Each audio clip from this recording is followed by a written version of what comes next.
for all of us. It's about predicting where the consumer is going and getting half of it right. One of the things we want to do is create ads that don't suck. Embracing change creates great possibility. I'm Alan Hart, and this is Marketing Today. Today on the show, I've got Jeff Meisel, CMO of U.S. Census Bureau. The United States Census Bureau is the nation's authoritative source on demographic and economic data. The U.S. Census Bureau really helps communities, governments, businesses, and nonprofits become more effective through data insights. The Bureau creates over 130 data products that inform $400 billion in annual spending on federal, state, and local levels.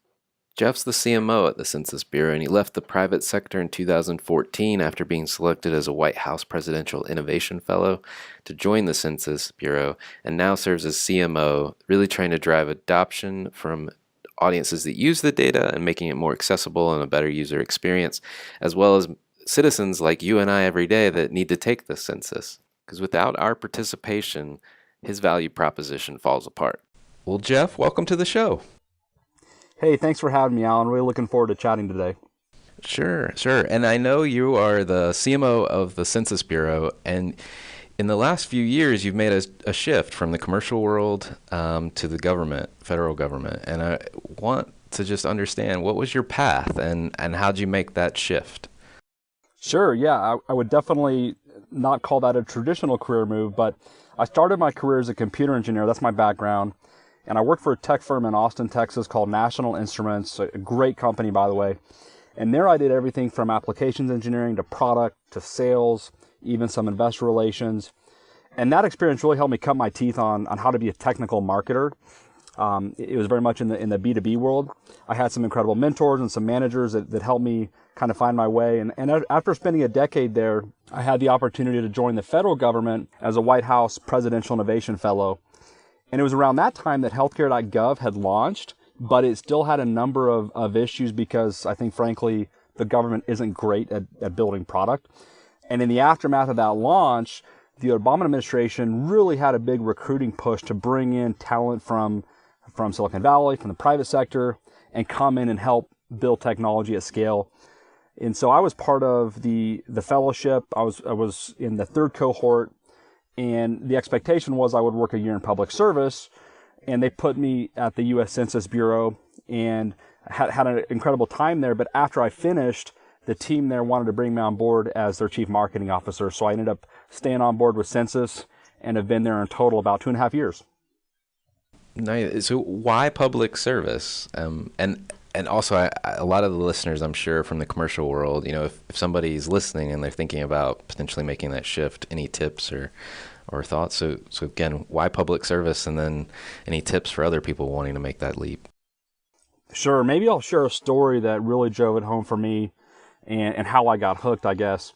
So about great. 2 years ago, I was still brand new, and I was in Chicago at one of the startup spaces in the Merc where we were releasing a new SDK, software development kit, that we had built.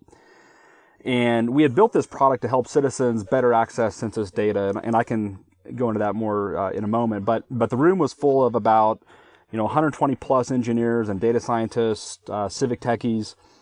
And I thought my session had gone reasonably well, but it wasn't until the very end when something happened. An audience member interrupted me to announce, really to the whole room, that he had just submitted a GitHub issue to the census account. Because during this presentation, we took that opportunity to announce that we were on GitHub and we had just started our open source program. And the attendee was blown away because an employee at Census, not in the room, back at headquarters, right, had instantaneously responded and answered the question. And the room broke into a round of applause, and it was one of the most memorable moments I've had, as a presenter, because I think it's just so indicative of how citizens, have a thirst for a responsive government, but maybe aren't always getting that. So for me, why public service? I think first, it was a realization that the government, by and for the people, should really be delivering more compelling user experiences and more value to citizens. Not to say with more resources necessarily, but just deliver a best-in-class experience. It's crazy to think I can get a cab from my phone in just a few minutes, walk out of that cab without exchanging cash and be on my way to dinner, or I can order a detergent refill from Amazon with an IoT button next to my washer, yet things like our taxes remain excruciatingly painful to deal with. And if we want to go vote, maybe we have to take off work to just go to a voting booth and all those things. So that was kind of the first realization. We just need to deliver better services from our government. And then the second thing was, it's not going to fix itself. It's going to take the blood, sweat, and tears of people that are already in the federal government and doing great work. But it's also going to take new people who come out of school and decide that public service is just as cool as, bootstrapping another photo startup that probably is not going to make it anyway. Right. So, those are a couple of things that I think about and really what motivate me. Good. Well, any thoughts about, how other people could make that jump like you did? Yeah, there's a couple ways. So if you're interested in looking at career opportunities, there's a website called USA Jobs where everything gets posted. But there's also a couple agencies in particular I'd encourage you to check out. One is called 18F. That was actually spun out of the Presidential Innovation Fellows Program. And the other is called the U.S. Digital Service. So these teams are specifically looking for devs, data scientists, product folks, designers, and you can come do a tour of duty, so to speak, and then go back to the private sector after. So that's a unique opportunity. And even on a smaller scale, keep in mind, you don't have to quit your job to do public service. You can join a local Code for America brigade, which are these groups that meet up, and they're located across the country, but they help folks apply their ninja skills to improving their local government. So that would be one thing you can do without even changing jobs. Yeah, I didn't even know that existed. That's awesome. You've been recognized, I've read your background and your bio, you've been recognized a number of different places for driving innovation in the government, whether it was things like GitHub or other initiatives. I wondered if you could just give us a little rundown on what you've been up to. Sure. One thing I love about Census is it actually has a really strong culture of innovation, and I think that's what attracted me to it. But an interesting fact, so back in the 1880s, early machines were created that would help shape the computing industry, and these were invented by a guy named Herman Hollerith, who worked at Census. So the problem was, in the 1880s, they were projecting out how long it would take to actually do the census, and the country was growing, and it was going to be really hard to do. So he invented some early computing technology that allowed us to finish it in that 10-year period, because otherwise the workload was too massive. And then later his technology would become some of the early foundational components for IBM. And so there's been kind of this history at Census in terms of working on really big problems at scale throughout the history, which is cool. But if you fast forward to today, our challenges are very different, but still quite compelling. So, something that folks don't always realize, we don't just count the population, but we actually produce over 130 data products, and we make those available as a public good. So much of the work from our statisticians and mathematicians, it informs key indicators that you hear about, like our GDP. And then in addition to that, the data also informs how government spends taxpayer dollars. So over $400 billion in federal, state, and local spending is essentially informed by the data the census puts out. So what I was working on with my teammates is we were trying to take our data and make it easier to use in kind of this app economy and how folks want to get at the data today. No longer is it good enough to just have it up there in a CSV or PDF. So in essence, what we built was a developer relations arm and an API strategy. And so the story I referenced earlier about GitHub, we launched the first ever open source program at Census. We began co-creating products with the community. We built a product called the City SDK, and it was brand new. We had feedback where users would say, "Hey, you're not doing open source correctly. You need to engage us better. You need to hear about us better." And doing that out in the open was new for many folks in government, but I think we learned a lot and had a great success with that. And now, more recently with my role as CMO, I look at the organization through a different lens, which I'm sure we're going to get at in a moment. But all in all, my work has been very customer centric. And how can we, the Census Bureau, make our data easier to use for the public? Interesting. Yeah, we're definitely going to get to that CMO role. But before we go there, I wanted to ask, if there's any interesting collaborations or examples of people using the things like the city SDK that you could just share. Like, how are people making use of the census data today? You bet. So a couple examples that are a continuation of our API approach and where City SDK has led us to consider even more value. The first is a collaboration with Wikipedia. So census data is significantly underdeveloped on Wikipedia due to the manual editorial process, which I'm sure you're aware of. So, yeah.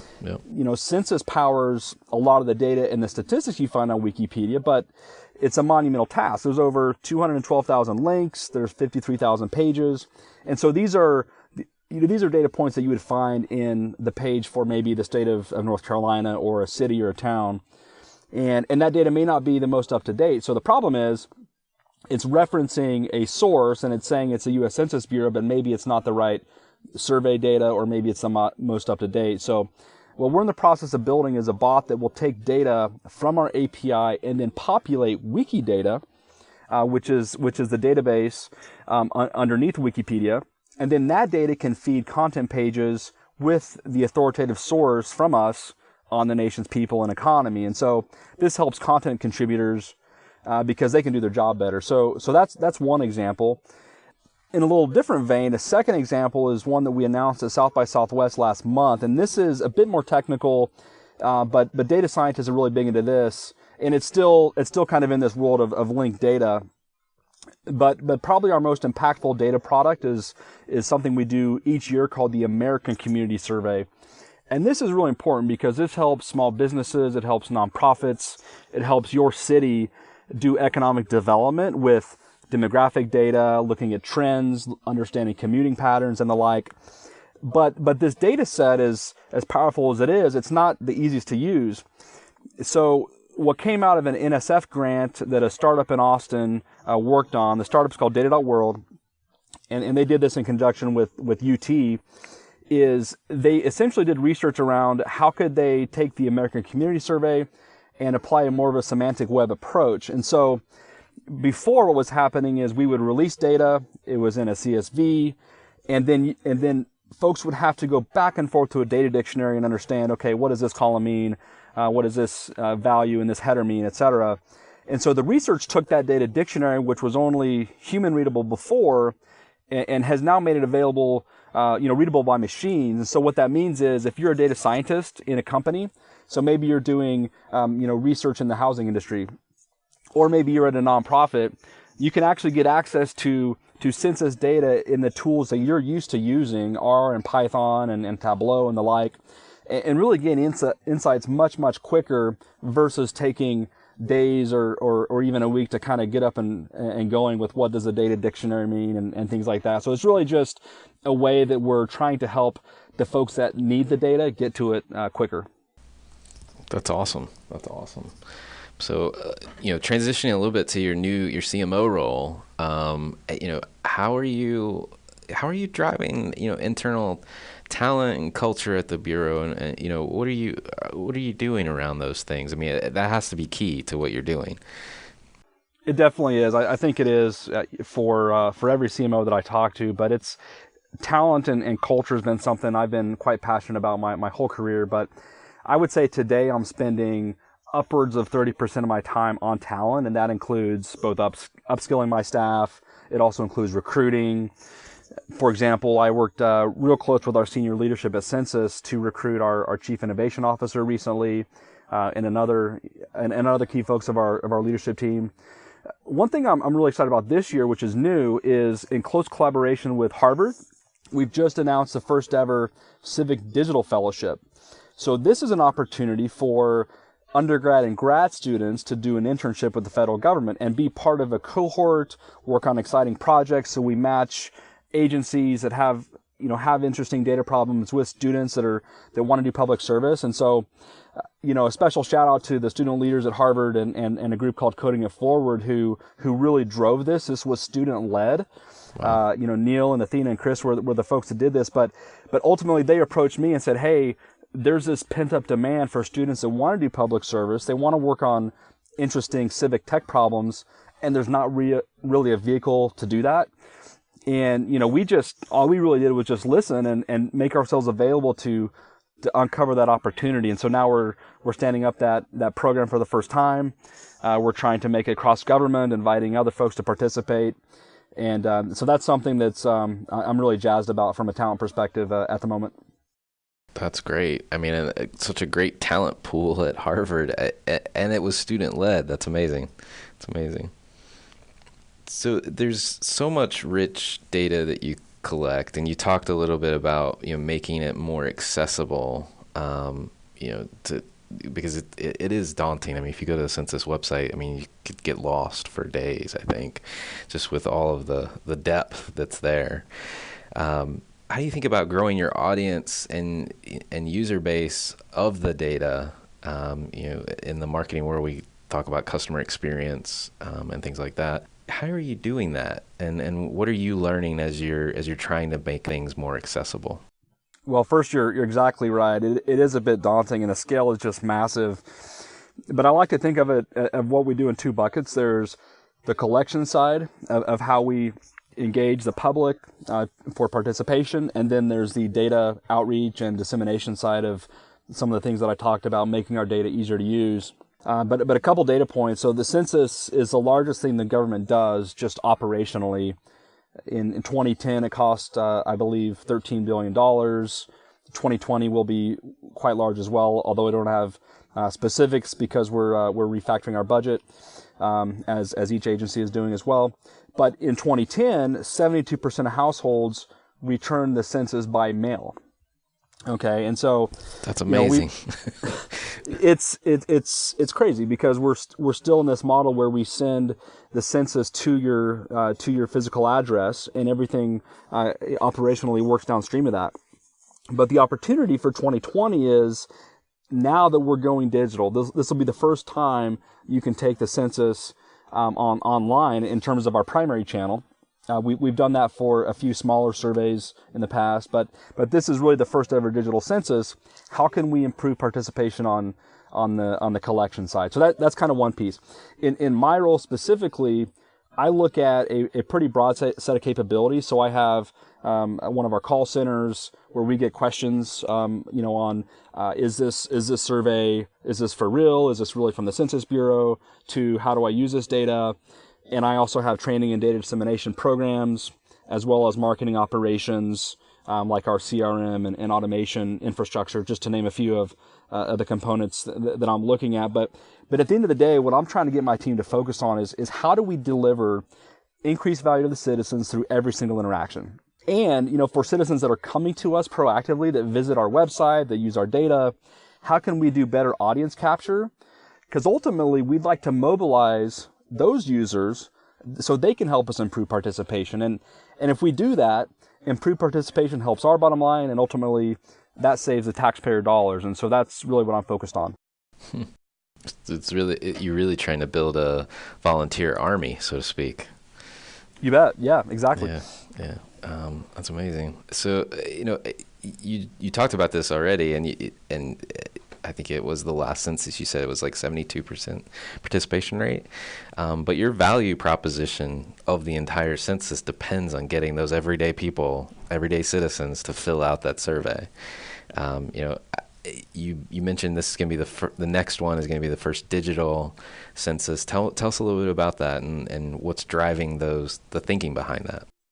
You bet. So, from a customer acquisition perspective, the 72% number is indicative of folks who return the form in the mail. And so we still have to, it's still our job to count every single household exactly once and only once. And so the delta between 72% and a full count means we still have to go door to door with our enumeration process to do best effort to really count the entire nation. And so, what this means going digital is it's a completely new paradigm. So we're going to be delivering a customer experience that will still send a component in the mail and activate in that manner. But then the fulfillment will be online. And so that experience is brand new. And if we can do a better job of kind of activating that that's where we'll see a big cost savings there. In addition, we're doing a lot of other innovative things to lower the cost. So one thing that we do is in-office addressing. So for many years, we have truly the best geographers in the country working at Census, and they help us understand different boundaries, state, city, and local. They help us understand geographic features, and then really they help us understand the national the national address database. And so that essentially is where we start when we do the census. Now, to augment those geographers, we have an in-office addressing initiative, which allows us to do change detection, looking at satellite images to understand, okay, there's a new apartment complex here, or there's some movement here that this building no longer exists, and then we can go do a check with our geographers in the field to make sure that our routing and our kind of mobilization of our field operations is as efficient as possible to do follow-up for folks who don't participate. And so there's a number of things that we're doing, through innovative approaches to help us lower the cost for taxpayers. It's quite exciting. I love how the innovation that you're driving is not only helping citizens, it's helping lower the costs, it's helping drive more value. Congrats on your efforts and the census overall. I mean, it's amazing what you guys are doing. Hey, thanks a lot. Well, so I wanted to step back a little bit and talk a little bit about you, and what drives you. Why do you wake up and do this every day? I love that question. What fuels me personally is being part of a good team that is mission aligned and working towards a greater good. So I want to share an anecdote. This is from my daughter, who is in high school track, but it just really hit home the importance of teamwork and collaboration for me recently. She participated in a track event. She competed. She didn't win. She noticed a competitor who took first place, and she was like, "Wow, this girl is amazing." They do triple jump, and after the competition, the other girl came up to her and said, "Hey," tapped her on the shoulder and said, "You did a really good job, and I just wanted to say I love your form. I really appreciated, being able to do this with you." And it was just such an incredible display of sportsmanship.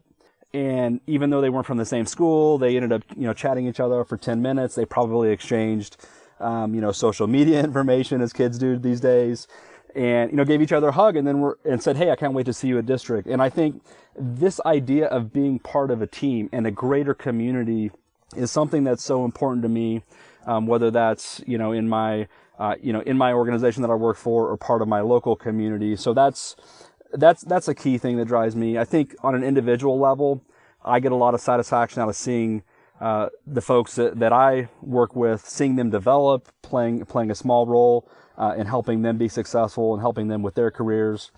And then I also just like working on big problems. That's what attracted me to Census in the first place, was the scale of what we're trying to do and how important it is to our country.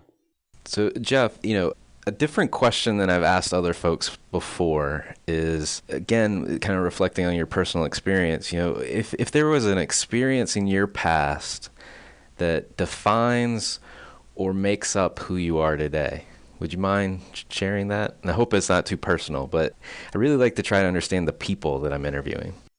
No, I appreciate that question, and that's something that I certainly value in when I'm chatting with other folks that I work with. And for me, I think one of the most impressionable experiences was growing up in rural America. My family is, farming and ranching, and it's, and they're on the western frontier in southwest Kansas. And it's a pretty tough, way to, rub two nickels together and scratch out a way of life for many folks in those parts. And for me, I think that really instilled the importance of community. And even though, I'm not back home, so to speak, I've had different career experiences that have taken me in different places, I always gravitate towards being part of a company culture that I can really get behind, a mission that I can really get behind, and surrounding myself with people that I want to show up to work every day and do my best for. So, yeah, I think that's something that I really value, kind of my upbringing in that part of the country. Well, thank you for sharing that. That's great. That's great. And you're building those communities in your new roles as well. So it's definitely a part of who you are. That's for sure. You bet. So transitioning a little bit back to marketing, but still focusing on you, what brands or companies or causes do you think others, are you following, or do you think others should be taking notice of these days? Sure. So, well, I got to go with the USA brand. I want people to take notice that there's cool opportunities to do public service that maybe you haven't thought about, and we need you. So that's number one. Also, in terms of what I like to do outside of work, I'm kind of a foodie. I love being outdoors. So it's been pretty fun to watch some smaller companies come up. I think it's interesting to see how newer brands scale, whether it's a company we have in Austin called Yeti. I didn't realize that I needed my beer to stay cold for 5 straight days in a cooler.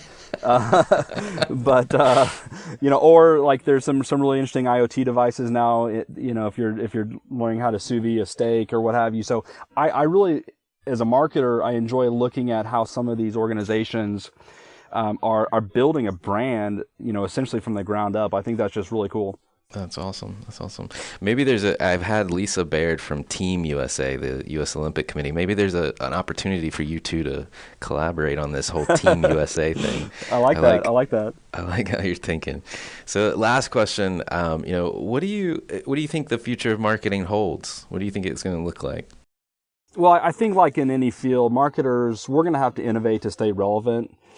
In 5 years or perhaps even less than that, we're not going to have teams of people anymore doing, A/B testing in a rather manual way. It's going to be more predictive in how we understand our audience and how we deliver value to our audience.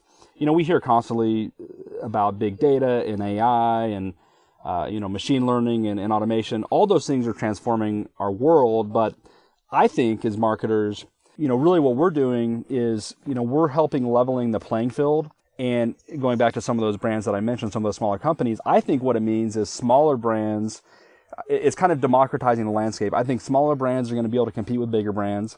And I think for the first time in my lifetime, or at least since I've been perceptive to it, I'm seeing these upstarts that are causing major disruptions through software and the ability to build an audience like they've never been able to. So, I would just say and encourage folks to think about how to harness the technology while at the same time remembering there's never substitution for truly getting to know your customer, striving to deliver the best product, service, or experience that you can.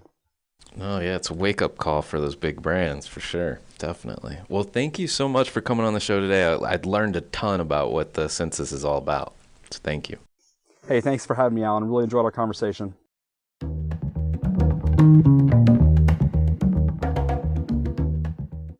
Marketing Today is brought to you by Atomic. Atomic focuses on unleashing the growth potential for clients we serve. Atomic is a strategic consultancy specializing in business, marketing, brand, and innovation. Our singular goal is to help you accelerate your efforts with the right mix of expertise, analysis, and creativity.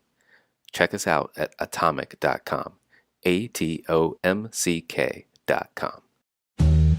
Hi, it's Alan again.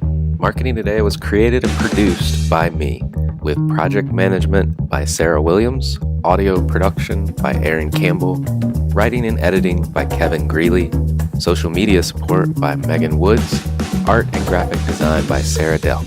If you're new to Marketing Today, please feel free to write us a review on iTunes or your favorite listening platform.